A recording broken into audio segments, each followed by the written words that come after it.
Welcome back, everyone. So in my last video, I was talking about the planned fake alien invasion. And I noticed that many of you were writing that what most people think would be alien beings from another planet are actually fallen angels or demons masquerading as alien beings. So what I want to do in this video is set aside pop culture alien lore for a moment and focus this discussion on fallen angels and demons and their role in all of this. Because you guys are not wrong about that. And since there is this current conflict with Iran right now, I want to explain their country's connection to the Nephilim. So for that, we're going to have to take a trip to the ancient Persian world. When you start digging into Iranian mythology and old religious text, you begin to notice some strange things. Because there are stories about giant beings, powerful, fallen entities, and monsters that were bound and imprisoned inside mountains over there. Some of them people have never heard of. I think it's important to understand the spirits that are running the show over there in Iran. Because once those parasitic spirits lose their host, where do they go next?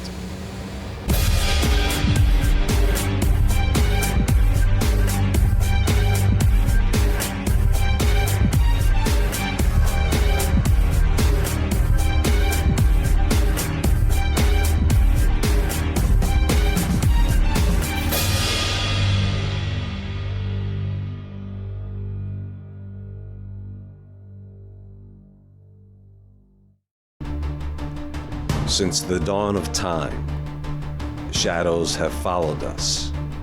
Questions without answers. Legends without end.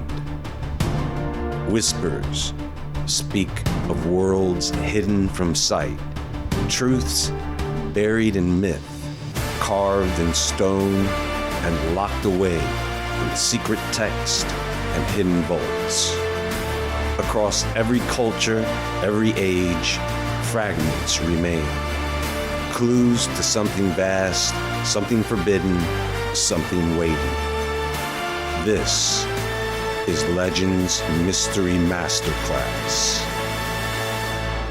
Here, we walk beyond the veil of ordinary understanding into ancient enigmas, forgotten corridors, and the secrets humanity was never meant to uncover. Prepare yourself. The mystery begins now.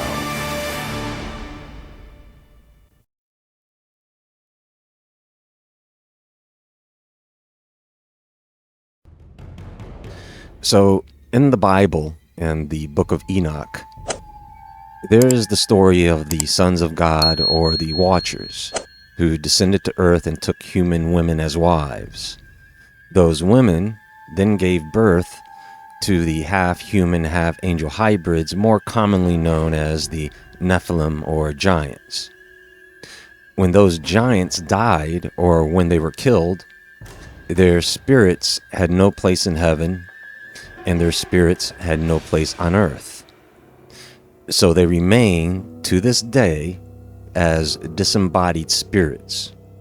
We call them evil spirits or demons. Now, one thing a lot of people overlook is that the world of the Bible wasn't limited to the small area we typically picture around Israel. Much of the ancient biblical world actually overlaps with what is now modern-day Iran. Regions like Elam, which was located in western Iran, along with Media and later Persia. They were all major parts of the ancient Near East, and they weren't isolated either. They were connected to the same networks of empires and cultures talked about in biblical stories. Kingdoms like the Babylonian Empire, the Assyrian Empire, the Persian Empire, they were all part of this region at different times. Now, because of that, the biblical world and the Persian world were interacting with each other for centuries. So, versions of the Book of Giants were preserved centuries later in Persian religious writings connected to Manichaeism. The giants were still the offspring of fallen angels, and the stories about their corruption and the coming judgment still remained. The text includes figures like Gilgamesh and Humbaba, and parts of the narrative is that the giants began having dreams that seemed to predict their destruction, but they really didn't understand those dreams at the time. Now, when you start looking into Iranian mythology, you'll find stories about enormous supernatural beings that sound familiar. One of the most well-known examples are the Div, figures from Persian legend like Zahhak, who was a tyrannical ruler, a kind of monstrous villain in later mythology. According to the story, after he's finally defeated, he isn't killed, but instead chained and imprisoned inside Mount Damavand. The idea is that he's too dangerous to simply destroy, so he's bound beneath the mountain. In the Book of Enoch, fallen angels are bound and imprisoned until judgment. In Greek mythology, the Titans are cast down and confined deep beneath the earth. Even in some biblical traditions, rebellious supernatural beings are described as being restrained or locked away. Different cultures tell the same story in different ways, but the recurring idea of powerful, corrupt beings being bound under mountains or beneath the earth shows up again and again across the ancient world. You see, mountains were seen in the ancient world as places where heaven and earth seemed to meet. When you look toward Iran, you find that mountains, the Alborz Range and Mount Damavand in particular, appear in several legends. In those stories, mountains are the setting for major supernatural events. Even here in the US, we have mountains that have those same types of stories. So these are supposed to be places where powerful beings are imprisoned or hidden away, or where legendary battles between good and evil take place. Okay, so one of the strangest discoveries related to this topic is a text known as the Book of Giants, which is closely connected to the Book of Enoch. Some of these Persian adaptations were preserved in the teachings associated with Mani, the founder of Manichaeism. Some of the Persian versions even kept the names of the older giant figures such as Gilgamesh and Humbaba.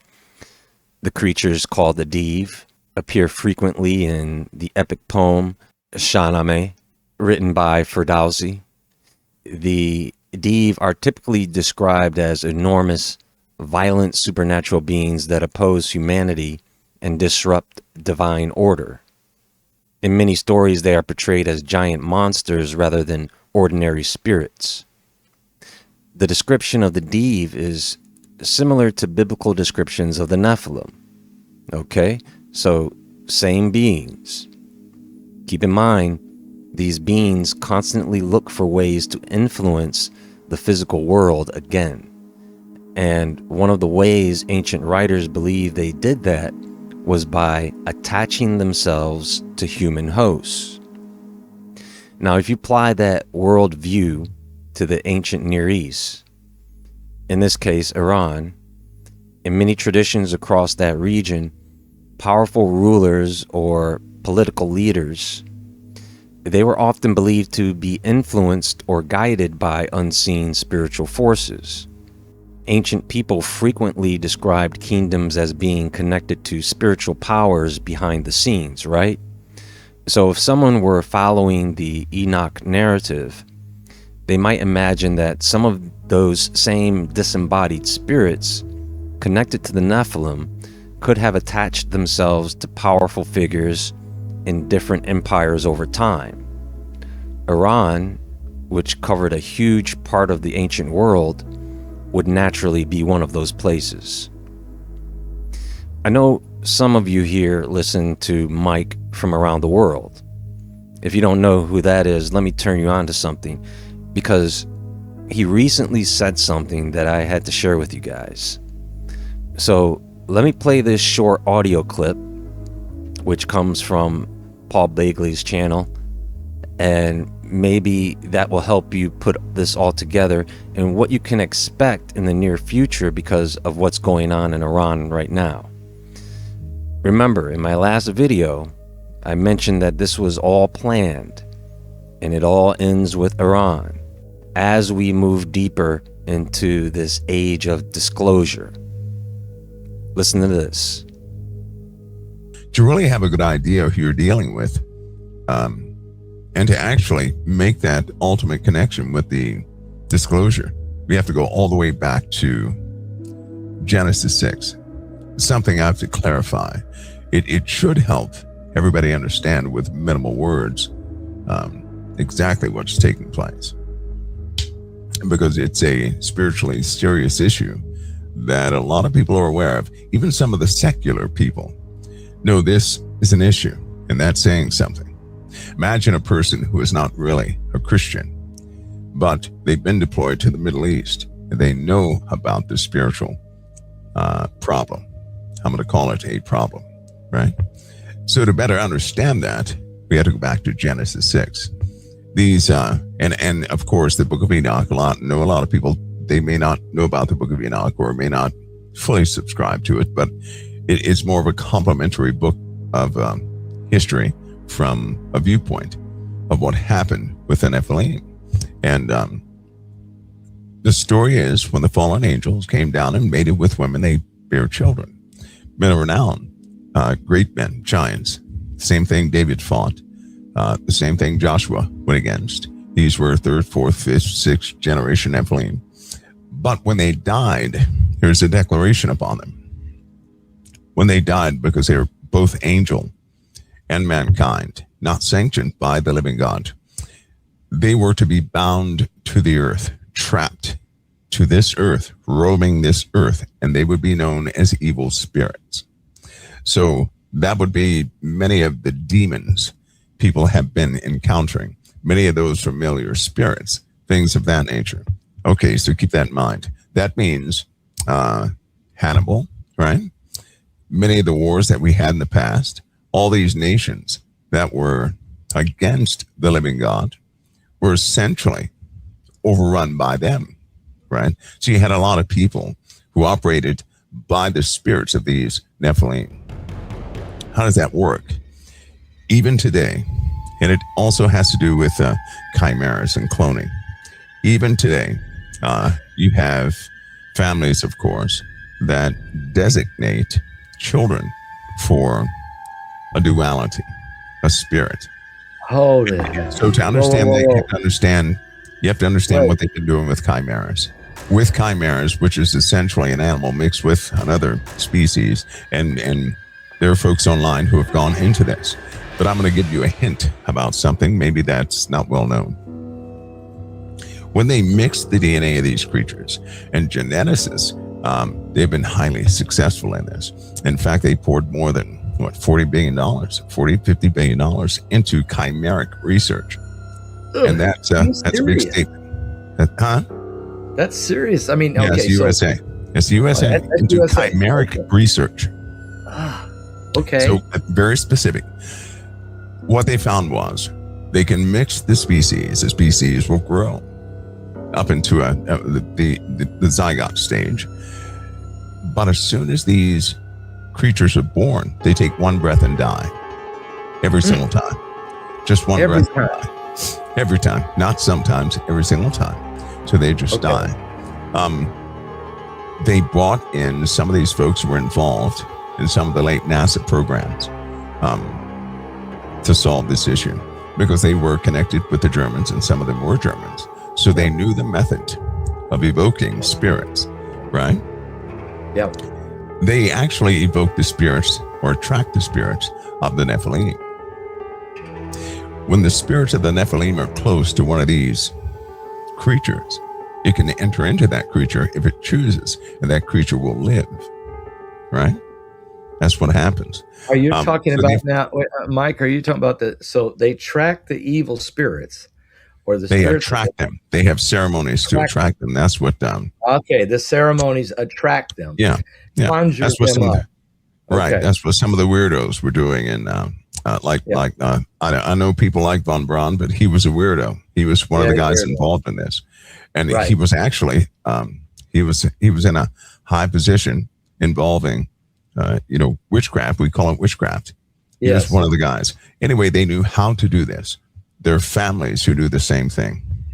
They designate their children to be vessels of Nephilim. They know about this, and it's all over the earth.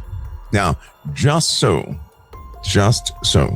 folks understand where I'm going with this, I'm going to read something, Pastor Paul, real quick. Go right ahead. I'm going to read something.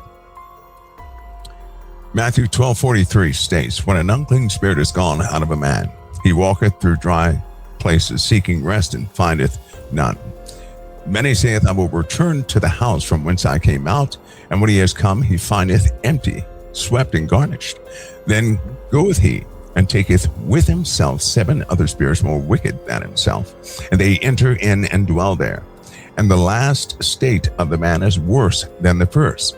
Even so shall it be also unto this wicked generation. Jesus just told us something. That the majority of the wicked generation, this wicked generation, is going to be inhabited by non-human spirits, the Nephilim, demonic entities. That would explain the high state of immorality in the world. But it gets worse. Even the secular people know it's a concentration of this in the Middle East. In the Middle East. In the Middle East, it is thick with Nephilim, right? You could call it their home turf. Okay, because that's where they fell, Mike. I mean, Mike, that's where they fell, right? I mean, even Enoch told us that at least 200 of these fallen angels landed there. But this is the land where they congregated. This is why Joshua had to fight all those tribes when the children of Israel went into Canaan. Right. So all right. So continue. So you think of a nation full of these things, right? Now we're not just talking some dumb demonic entities. We're talking about demonic entities that used to run kingdoms. Yeah. The demonic entities that possessed Hannibal, that possessed all these warlords of the past, right? So you find those characteristics in Iran. So, based on the principle Jesus gave us, what happens when you dislodge a spirit from its home? It's going to go out and find a rest. Yeah, it's got to find another host. That's right. So we're going to see something in Iran, and this is something they know all too well. It happened in Afghanistan. It happened with the Taliban, right? As the Taliban soldiers were taken out, something was happening to coalition forces. Something was happening. That's why a lot of people come back with PTSD. So you're saying that in Kandahar, and like I've told the story before with my son and the Canadian soldiers in Kandahar, Afghanistan. So you're saying that in that area there was encounters, or did they find a portal or some type of? They had passage on all levels. Now the Nephilim, these demonic spirits, right? Remember, they can manifest. They can manifest into numerous things. They themselves can do this. So it's very difficult to tell. That's why people see craft, they'll appear and disappear. It probably is not a craft. It's probably one of them manifesting, creating desire within a human being. And once that human being has a desire and says, I want to see that again, they begin to open up dialogue with a demonic entity they're not aware of. If that continues, that demonic entity will wreak havoc in their life. Now, a demonic entity, when it wreaks havoc, that's home to them. That's exactly what they're looking for, right? Right. But in the Middle East, it's very thick. It's very thick, so that people change quickly in the Middle East. A lot of people go over there, they can't explain what they're feeling. Many troops, hardened troops, are frightened of certain night operations. They have encountered things they can't explain. There's stories upon stories upon stories of giants, things, all sorts of things, right? So it's the concentration of these things in the Middle East, specifically in Iran. Iran was killing close to 5,000 to 10,000 people per day or per week, right? Per week. How many people do we? I mean, the media is now sticking with this number 30,000 or so. Well, that's well below what it actually is, Pastor Paul. Even before the media, even it's kind of like this war, right? We did lose some troops, right? You have people complaining about the 6 troops they know about, and they have forgotten about the 1,000 we lost the month prior and the month prior to that. So thousands of soldiers have fallen because of Iran, right? This is a yearly thing. But these guys are vicious and bloodthirsty. They're not going to change. They are deviants at the highest level, right? And they're all over the world. Iran is just not in Iran. Iran is Russia. Iran is North Korea. Iran is China. That's what we're dealing with right now. With what's happening right now, that concentration is going to be dispersed everywhere. Now, what will be the proof in the pudding, so to speak? We're going to see the activities of Iran begin to spread. That same mentality begin to spread, right? There are already groups forming because the Ayatollah is dead. By the way, I reminded people on COT what Ayatollah actually is. That's actually their God, right? That's a God title is what that is. Right. Now they take that serious. So the USA just killed their God. Okay. Yeah. And there are already people rising to that are vowing some things. Now we're talking, the Ayatollah was nice compared to some of the folks who are sitting in the background. They're far worse with no conscience. None.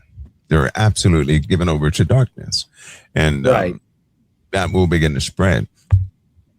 Many people know this here in America, right? So if that spreads, if that sort of mentality begins to spread, people are going to notice this. That means people are going to see more and more lights, things. They're going to see a whole bunch of things, right? I guess you could say game on. People are going to be hyper aware of strangeness. And let me ask you. They're going to have to confront that strangeness, right? Because let me ask you about that. So in other words, there's been a lot of UFO UFO encounters, sightings, testimonies of abductions. But what you're saying is that because of this war and the scattering of the Iranians, and that specifically says that in Jeremiah 49, there won't be one country on the planet where the Iranian, and I'm not talking about all the Iranian people. I'm talking about the regime, the leftovers of the regime that get spread around the world. Are you saying that that's going to increase the number of alien encounters or UFOs or things people see that are unexplainable? It's going to increase globally? Yeah, it'll be like a virus spreading. High strangeness everywhere. It'll be very visible. Yeah, in fact, if by everybody listening tonight, if they're really listening, they would likely be surprised how many people do not respond to the increase in high strangeness we're about to see all over the world. Really? Tell us about that. It'll be normalized. It's going to be normalized. When you have that type of disbursement of darkness, right? The core of darkness dispersed, if it actually happens, if the USA wins, if we actually succeed, then they will be dispersed. If they are dispersed, they'll desensitize a lot of people. I hope that people are listening to what I'm saying. They're going to desensitize folks to the spirit realm, the way we understand it right now. And the idea of the spirit realm will begin to change instantly with millions, billions across this globe. Wow. That's how effective they'll become. Wow. So the desensitizing. Now, how will they go about desensitizing the populace? Well, I hate to say this, but with a lot of people out there, it's very easy. If they see a craft, right? And here's part of the problem. If a scientist, if they see a craft that they can work with or back engineer or something like that, right? Or they build a building over, whatever the case is, they're going to be interested in the technology, not really thinking about the spiritual implications of that craft, right? Okay. Mm-hmm. But to understand the nature of a demonic entity, for example, they promote that spirits require energy, right? Isn't that what they promote? I think that everybody is familiar with that. Your audience should be familiar with that. That spirits require energy to do things, right? And so they suck the life out of batteries, this and that. That's false. They know that's false.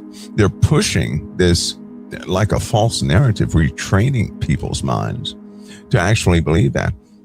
Any type of demonic entity. Well, I gave an example. Pastor Paul, in order for your coffee cup to stay on the desk, takes an incredible amount of energy, a nuclear force, to hold that cup to your desk and to hold the desk together. When these spirits are present, they interrupt that nuclear force. That's what they do. And so there's no order, right? They scramble the molecule. There's no order. There's no order. Are you saying darkness? Sort of darkness is the absence of order. They scramble the molecules, or they disrupt the order. The whole order of in other words, they fight again. That's right. So order, everything is held together by light. Everything is, right? And there's a very strong nuclear force that nobody can break. Essentially, that is light. When any spirit like that comes around, it disrupts order. Order being light, because light is holding everything together. So when they come around, they disrupt it. They found out with batteries, like they say spirits drain batteries. No, they don't. They alter the chemistry in the battery. Okay. Right? That's what happens in lithium batteries also. They alter the chemistry.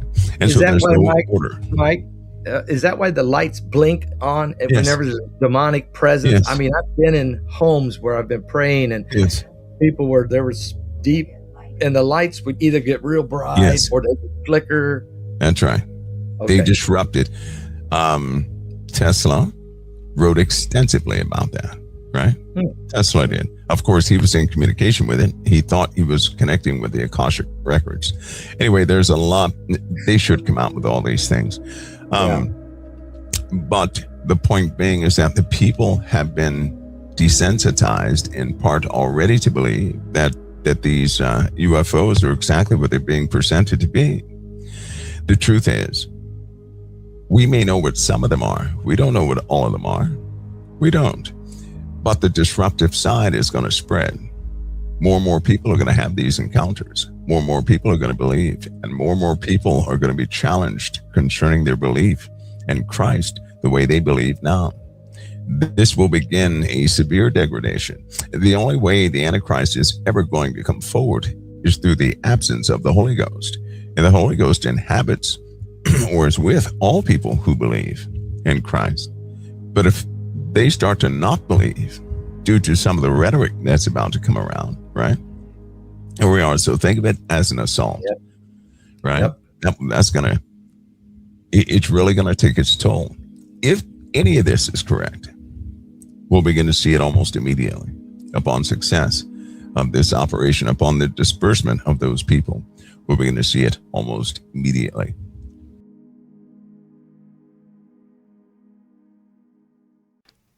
So from that perspective, some storytellers speculate that certain legendary rulers or figures remembered in Iranian myth could represent moments when those spirits were believed to be exercising influence through human leadership. The myths about tyrants, monstrous kings, or rulers associated with destructive forces might be interpreted as cultural memories of that idea. When those leaders eventually died, the thinking would be that the spiritual entities influencing them didn't disappear. Instead, they would return to the same state described in ancient texts. Disembodied spirits once again moving through the world and searching for another host to influence. If someone continues that line of speculation into the present day, it leads to a broader idea about how those spirits might move beyond the regions where the stories originally came from. In ancient writings, these entities are often described as restless and constantly seeking ways to interact with humanity. So the theory goes that when the political or historical circumstances that once contained their influence change, those spirits wouldn't necessarily remain tied to one place. They could spread outward, influencing people and cultures in different parts of the world. That's where some modern interpretations connect this idea to reports of unusual supernatural encounters. If you assume that disembodied spirits are trying to interact with humanity again, some people believe they might present themselves in forms that make sense to the culture they're appearing in. Thousands of years ago, people might have interpreted such encounters as gods, spirits, or demons. In a modern technological world, the same type of encounter might be interpreted differently.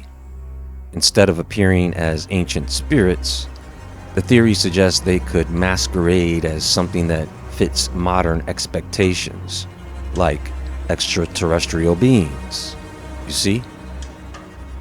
In that interpretation, what many people today call alien encounters wouldn't necessarily be visitors from another planet.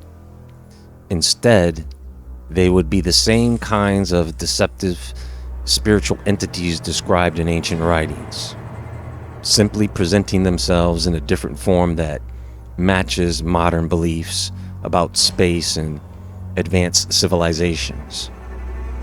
Whether someone accepts that interpretation or not, it's an idea that shows up fairly often when people compare ancient religious texts with modern paranormal stories. It reflects the belief that the unseen world described in ancient traditions may still be interacting with humanity. And they are. Just in ways that people interpret through the lens of their own time. Well, that's going to be all for now, and there is more to come. Please click the thumbs up button and like this video for me. Let me know your thoughts in the comments below. Everyone have a great day or evening, and until next time, folks, stay awake, stay aware, stay safe, and I'll talk to you all soon.